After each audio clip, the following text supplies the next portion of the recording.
Avec l'arrivée de Monster Hunter Wilds, certains pourraient être curieux sur l'histoire qui entoure son monde. Il faut admettre qu'elle est plutôt méconnue car il est assez facile de passer à côté. Quand on joue à ses premiers Monster Hunter, on comprend qu'on est un chasseur, qu'il y a une guilde qui organise des quêtes, que certains monstres puissants menacent la population des villages, et il faut qu'on devienne plus fort en améliorant nos équipements au fur et à mesure de nos chasses pour les affronter. L'environnement, la chasse, les monstres sont vraiment mis en premier plan, mais l'histoire du monde en lui-même ne se dévoile vraiment que si on commence à la chercher. Elle a été disséminée un peu partout comme un puzzle dans les différents jeux Monster Hunter, que ce soit dans les différents environnements où on va progresser avec par exemple différentes ruines, dans les descriptions de quêtes, ou encore dans des dialogues avec des PNJ. On peut retrouver un peu ce type de narration similaire dans les Soulsborne, mais du coup, cette façon de présenter un monde fait que certaines choses peuvent être amenées à être interprétées. Certaines parties du lore ne laissent pas forcément place à l'interprétation et sont donc assez claires et établies, et il y a encore des points qui restent assez flous, et ce même après un certain nombre de jeux. Parce que oui, des jeux Monster Hunter, il y en a pas mal. Ici, ne vous inquiétez pas, on va pas plonger trop profondément dans l'histoire de Monster Hunter, mais on va présenter l'histoire générale, le contexte qui a amené la fondation de la guilde des chasseurs, les peuples qui vivent dans ce monde et ses régions. Et ensuite, une fois ces bases posées, on va essayer de théoriser où pourrait se trouver Monster Hunter Wilds. Donc commençons par le commencement, la glue qui connecte tous les jeux Monster Hunter entre eux et qui nous guide à travers notre périple, la guilde des chasseurs. Avant sa création, les différentes populations disséminées à travers le monde vivaient dans la peur et la menace constante d'attaques de toutes sortes de monstres. Avec le temps, certains groupes de manière indépendante ont chacun fait des tentatives pour les combattre. Certains ont parfois eu la chance de réussir, et leur méthode était généralement désorganisée et chaotique. C'est pourquoi finalement, tous ces groupes indépendants ont décidé de s'unir pour organiser les chasses de manière efficace et de réguler les chasseurs afin d'optimiser leurs chances de réussite et de réduire leurs chances de mourir autant que possible. Beaucoup de règles assez strictes ont donc été imposées, la principale étant qu'une quête ne peut être acceptée que par un seul groupe qui sera composé de maximum 4 chasseurs. Cette règle permet d'éviter que des groupes non coordonnés entre eux se mettent en danger les uns les autres. Par exemple, pour éviter de tomber dans les pièges établis par un autre groupe. La limite des 4 chasseurs vient du fait que leurs effectifs ne sont pas illimités. Il faut donc qu'ils soient répartis sur toutes les quêtes où on a besoin d'eux. De plus vastes groupes ou des petites armées d'individus moins expérimentés pourraient être mobilisés, mais ils subiraient à chaque chasse beaucoup de pertes. En somme, il y a eu beaucoup d'expérimentation et d'essais avant d'arriver à cette formule qui semble être la plus optimisée. Il y a cela dit parfois des exceptions dans des quêtes un peu spéciales, comme par exemple les quêtes de siège, pour chasser des monstres massifs. Après une chasse, la guilde prend un pourcentage sur les matériaux récoltés sur les monstres. Cela permet de la financer, mais aussi de couvrir les coûts des services qui sont apportés aux chasseurs. Car même s'ils jouent un rôle vital, la guilde a aussi d'autres branches et rôles qui permettent d'assurer leur réussite. Il y a les forgerons qui sont là pour maintenir et améliorer l'équipement des chasseurs, voire même en créer de nouveaux avec les matériaux des monstres. Les chasseurs peu expérimentés commenceront à faire des armes et des armures avec des matériaux de monstres à leur portée, et avec ces armes de meilleure qualité et ces armures plus résistantes, ils peuvent chasser des monstres un peu plus dangereux avec lesquels ils feront ensuite de meilleures armes et armures, et ainsi de suite. Ils acquirront ainsi de l'expérience de manière progressive. Cette évolution graduelle est aussi renforcée par la guilde qui coordonne ces différentes quêtes de chasse et va les classifier en différents niveaux, de sorte que des débutants ne s'engagent pas dans des chasses hors de leur portée. Les chasseurs expérimentés feront façonner plusieurs sets d'équipements pour pouvoir s'adapter aux forces et aux faiblesses de différents monstres. Ces créatures peuvent avoir toutes sortes d'armes naturelles, pouvant par exemple cracher du feu, relâcher des décharges biovoltaïques, expulser de l'eau à de très fortes pressions, sécréter toutes sortes de toxines qui peuvent empoisonner, paralyser ou endormir. Certaines sont même capables de produire certains éléments pour pouvoir provoquer des réactions chimiques explosives. D'autres encore utilisent parfois des tactiques plus... dirons-nous inventives. Il existe énormément d'espèces et de sous-espèces qui sont classifiées dans différentes catégories. Toutes ces informations sont documentées et archivées par un autre groupe d'individus, les chercheurs et les écologistes, qui peuvent ensuite mettre à disposition ces informations aux chasseurs. Ces individus n'étudient pas que la biologie des monstres, mais aussi leurs différents comportements, comme leur migration par exemple. Des informations qui peuvent non seulement être vitales pour la survie des chasseurs, mais aussi celle des villes et villages. Certains monstres sont si titanesques qu'une simple déviation dans leur migration peut mettre en péril les populations sur leur chemin. les populations de troupeaux herbivores sont elles aussi bien surveillées, car partout où elles vont, les prédateurs suivent. Le moindre changement dans l'écosystème est donc surveillé avec une très grande attention. Certains de ces changements ont même mené au lancement de grandes expéditions, comme celle de Monster Hunter World dans le Nouveau Monde, dont on parlera d'ailleurs un peu après. Et pour finir, en plus de tous ces domaines, la guilde s'occupe aussi de toute la logistique, comme l'établissement et la maintenance des avant-postes sur les différents terrains de chasse, ainsi que l'acheminement et l'approvisionnement de différentes ressources entre les régions couvertes par la guilde.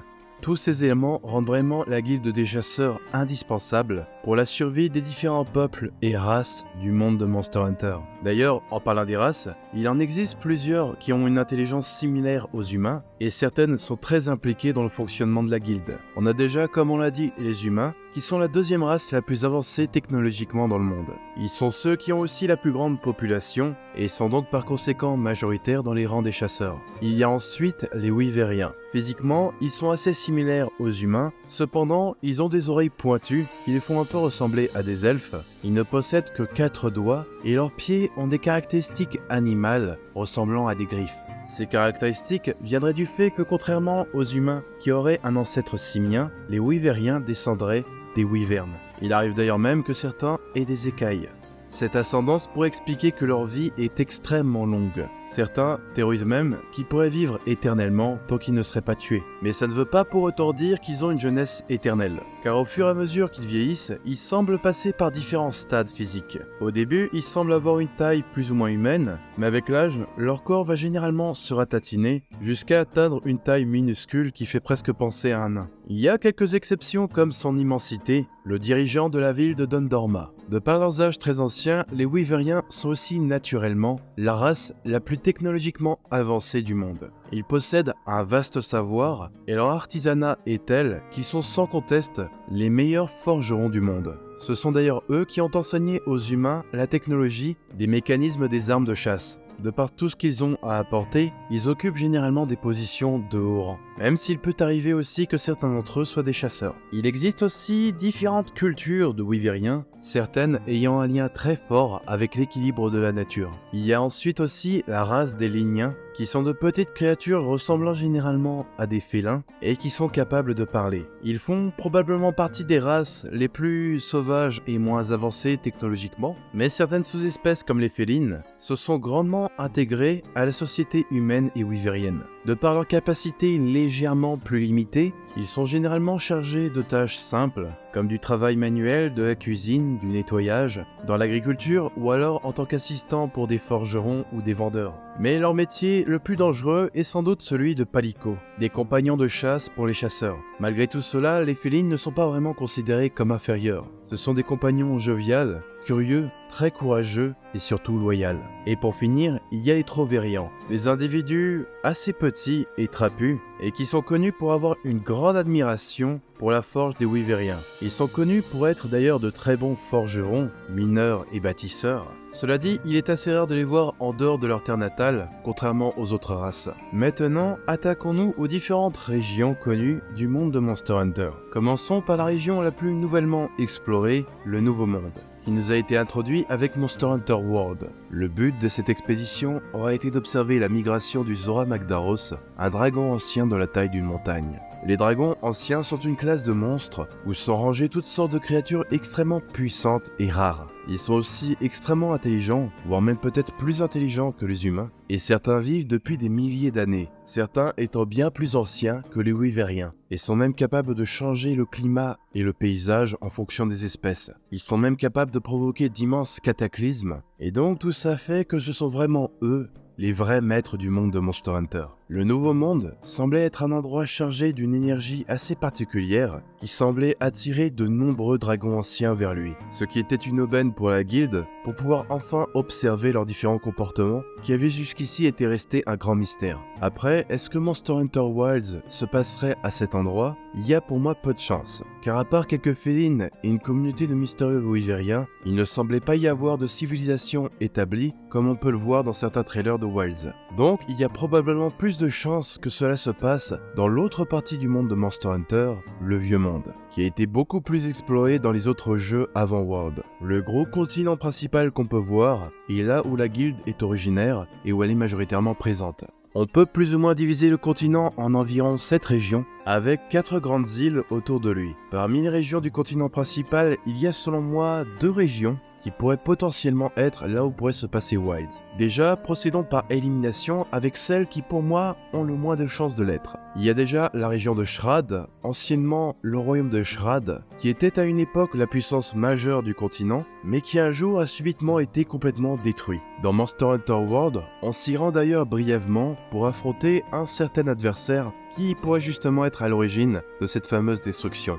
Quoi qu'il en soit, le style des ruines et des villages qu'on a pu observer dans cette région ne correspondent pas vraiment au style qu'on voit dans Wilds. Vient ensuite la région de Sekumea au sud, qui est une vaste terre aride et désertique, ce qui pourrait correspondre au premier trailer de Wilds. Cela dit, pas mal de monstres qu'on a pu voir n'ont jamais été observés dans les jeux où cette région a été explorée. Donc minuscule chance par rapport au biome partagé, mais peu de chance. À l'est de Sekumea se trouve un archipel d'îles, donc là aussi, encore une fois, par rapport au biome, il semble y avoir peu de correspondance. On a pu voir passer des armures avec un style un peu polynésien, qui pourrait un peu correspondre au style des populations qui vivent dans cette région, mais ce serait vraiment un seul lien très spécifique. Un peu plus à l'est se trouve la région de Terosu, une région qui a récemment été un peu plus explorée avec Monster Hunter Rise, donc ce serait étonnant que le prochain jeu s'y trouve une fois de plus, et l'architecture de certaines villes, avec un style très inspiré du Japon, ne correspond clairement pas à ce qu'on a pu voir dans Wilds. Au nord se trouve la région de Fuahia,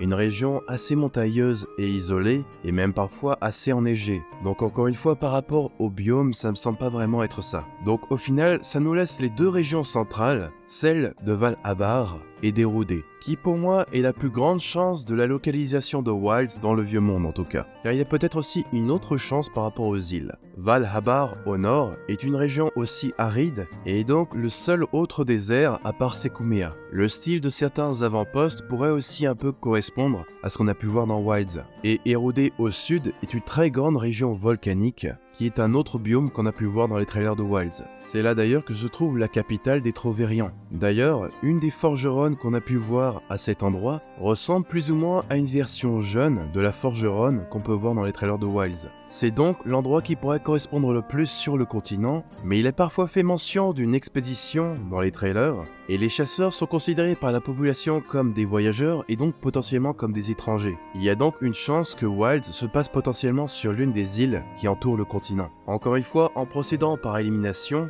on peut éliminer la majorité des îles. Celle d'Akura au nord est une île connue pour être une étendue glacée, donc on peut déjà l'éliminer. L'île de Siki a déjà été explorée dans un jeu et est connue pour avoir des falaises assez abruptes autour d'elle, à un tel point que la guilde n'a pu entrer en contact avec sa population qu'après l'invention des dirigeables, qui était le seul moyen d'y accéder. Et par rapport à ces biomes, encore une fois, pas grand chose correspond au trailer de Wilds. Ensuite, il y a l'île qui n'a pas de nom à l'est de Siki, qui est parfois appelée Fonron, et qui est entourée depuis assez longtemps de beaucoup de mystères. Cette île n'est pas vraiment habitée par autre chose que des monstres, et semble être recouverte de toutes sortes de ruines qui appartiendraient à une ancienne civilisation qui prédaterait la création de la guilde. D'après différentes informations qu'on a pu avoir, cette ancienne civilisation avait vraiment une technologie extrêmement avancée, bien plus encore que celle des Wyvériens. D'ailleurs, par rapport à certains mécanismes qu'on a pu trouver dans certaines ruines comme celle de la Grande Tour, cela fait beaucoup penser aux mécanismes de certaines armes de la guilde et aux armes de chasseurs, ce qui pourrait indiquer que les Wyvériens ont développé leur technologie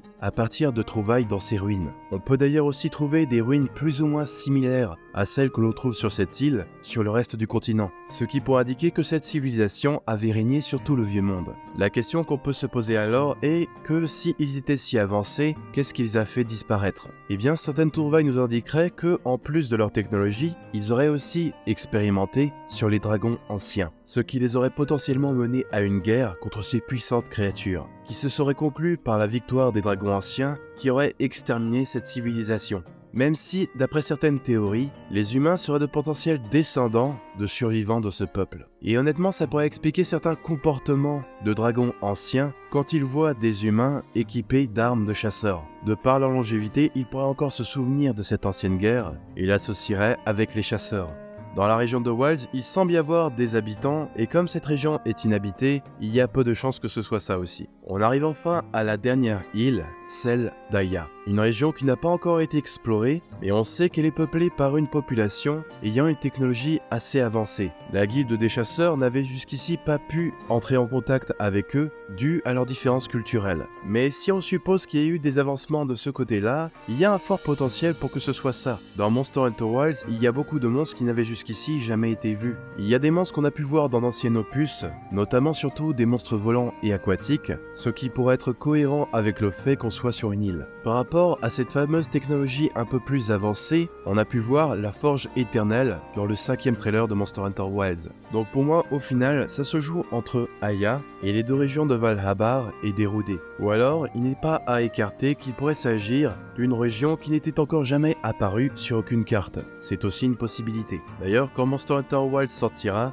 je ferai des recherches partout où je le pourrai pour pouvoir clarifier ce point dans une prochaine vidéo. Je streamerai probablement d'ailleurs mon exploration, donc si jamais vous voulez être là pour discuter lore, n'hésitez pas à cliquer sur la cloche pour ne pas manquer les notifications. Après, je vous préviens, je ne vais probablement pas avancer vite dans l'histoire, parce que je vais plus être le genre de personne à explorer la moindre parcelle des cartes pour trouver tous les indices lore possibles. Après, on va aussi bien sûr chasser, vous inquiétez pas. Ça reste quand même l'élément principal du jeu. Et avec ou sans lore, c'est vraiment une formule extrêmement fun, avec des designs d'armes, d'armures et de monstres uniques et magnifiques, et une boucle de gameplay extrêmement agréable, qui va être, je pense, encore plus sublimé avec Wilds, qui aura des cartes assez vastes et sans temps de chargement. Monster Hunter, c'est aussi un peu cette danse avec les attaques du monstre, où on apprend petit à petit tout ce qu'ils peuvent faire, pour finir par vraiment maîtriser la chasse. Bon, après aussi, Monster Hunter, c'est aussi massacrer le même monstre pour la 50e fois, parce qu'il y a un petit matériau qui veut pas drop.